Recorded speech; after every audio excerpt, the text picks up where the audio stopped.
Last time, Trace found a door. A door that drew itself while he slept, sketched by a hand he's never seen. He's been staring at it for what feels like hours. Every part of him is afraid of it, and every part of him wants to open it. So he does. The door swings inward onto whiter void, but this time the void isn't empty. Resting on the blank floor, there's a single drawing, a crumpled, half-erased sketch. Trace picks it up, and his ink runs cold. It's a drawing of him, standing in a place he's never been, doing something he doesn't remember doing, but somehow he knows it happened. This is Trace. And today he learns the strangest thing about a mind. That it can hold a memory you're certain is real and lose one you swear you never had. Trace stares at the sketch. It's him. Same oval head, same dot eyes. But the scene around him is wrong. There are shapes he doesn't recognize. A feeling attached to it he can't name. Sadness, maybe. Or a warning. He's certain of two things at once, and they can't both be true. He knows he has never been anywhere but this blank page. And he knows, deep down, that this drawing is a memory. He tries to hold on to it, to remember the moment it shows. But the harder he grips, the faster it slips. The edges of memory blur. Details rearrange themselves.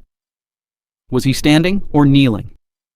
Were there two shapes behind him or three? Within seconds, he isn't even sure what he just saw. And that maddening, slippery feeling is the perfect place to ask a question you've never really thought about. Why do you forget? Not the big, dramatic forgetting. The small kind. You walk into a room and forget why. You meet someone and their name is gone before they finish saying it. You can reply to an embarrassing moment from 10 years ago in perfect detail. But you cannot remember what you had for lunch last Tuesday. Your memory feels like a recording. A camera in your head, saving everything. But it isn't. Not even close. Because if memory were a recording, you'd never forget anything. So what is it doing up there? Here's the truth that feels almost impossible. Your memory is not a video. It's a drawing. And every time you remember something, you're not playing it back.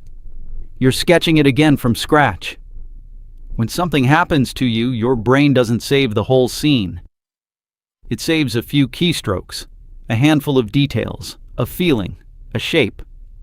The rest, it throws away.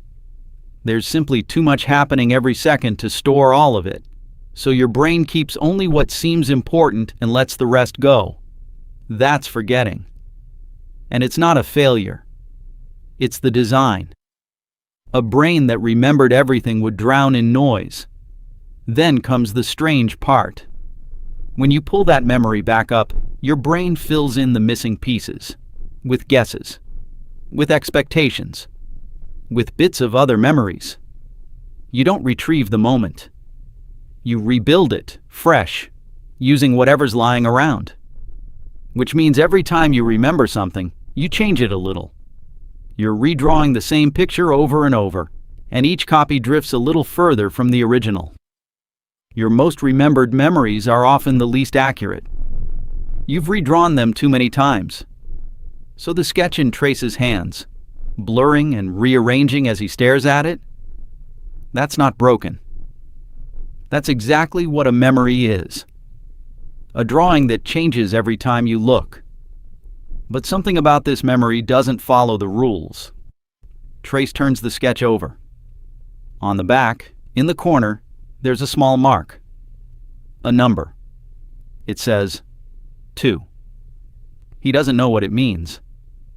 But looking at it, a feeling rises up that he can't explain. The certainty that he has held this exact drawing before. That he has stood in this exact spot, turned it over, and seen this exact number. Not once. Many times. It's not a memory of the past. It feels like a memory of something that keeps happening. And then, the worst part. He looks up from the sketch. and for just a flicker before he can stop it, he knows what's about to happen next. He knows the door behind him will be gone when he turns around. He turns. The door is gone. He remembered it before it happened. So we've learned what memory really is. Not a recording, but a drawing. Something your brain sketches, loses, and redraws. A little different every time. But Trace just learned something that shouldn't be possible. His memories don't only point backward. One of them just pointed forward. He remembered the future. Which means either he's losing his mind, or he has done all of this before. Many times. And some small part of him is starting to remember the pattern. He looks down at the number on the sketch. 2. If this is the second time, what happened the first? Next time on the page, Trace isn't alone. There's someone else here. Someone with his face. And they've been waiting a very long time to talk to him. Who is drawing Trace? And why does he remember things that haven't happened yet? Drop your theory below and subscribe, because on the page, the past and the future are drawn by the same hand.